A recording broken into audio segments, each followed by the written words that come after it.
Når vi får en kuvøsetur, så er der lige nogle punkter, vi vil gennemgå fra start til slut, og dem vil vi vise jer her i den her video.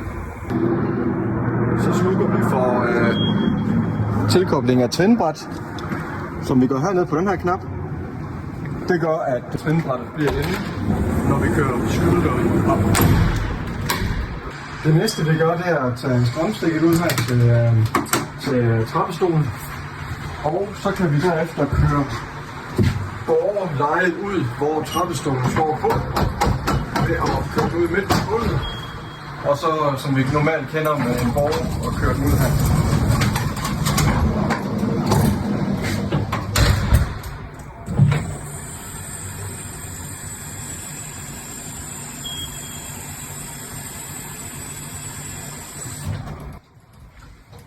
For Excelbilen her i Aabenraa, der ligger batterierne til kuvøseborgen herinde på materieldepotet.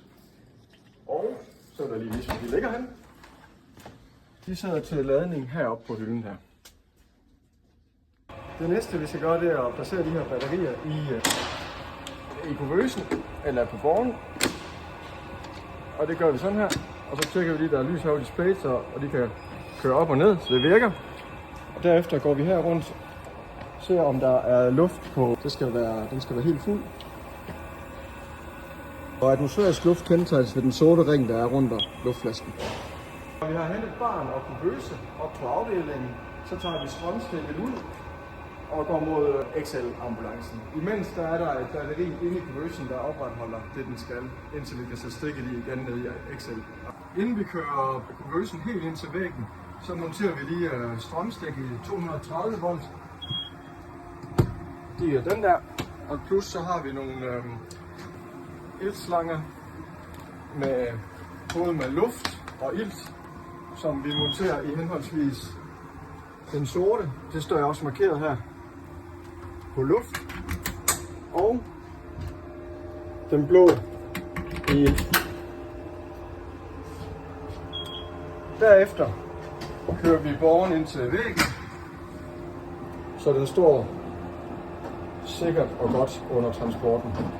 Vores luftflaske, der er kendetegnet jo den her sorte ring rundt om, og der skal være minimum 150 bar på hver enkelt flaske, som det også står heroppe over. Det vi skal være opmærksom på og instruere personalet i, er at slangen skal skiftes til en ny flaske, hvis den løber tør, når der kommer en alarm på kuvøsen. Når alt er klart, og vi er klar til inden vi er klar til at køre, så skal vi lige kontrollere, at sæderne her sidder som de skal. Og de skal gerne sidde fastklemt ned i hver enkelt gulvsystem her, så de står godt. Når du kommer frem til det sygehus, der skal modtages på, så er det selvfølgelig modsat det, du lige har gjort. Strøm fra, ilt fra, og så er kuvøsen mobil igen med luft og strøm. Det er vigtigt, at vi har stoppet for start-stop-knappen, når vi kører med kuvøse, så der altid er strøm på kuvøsen, mens vi kører. Efter en tur, så er det vigtigt at placere batterierne til kuvøsen her på hylden igen, og de skal placeres sådan, at ledningen er sat i karga, så de lader.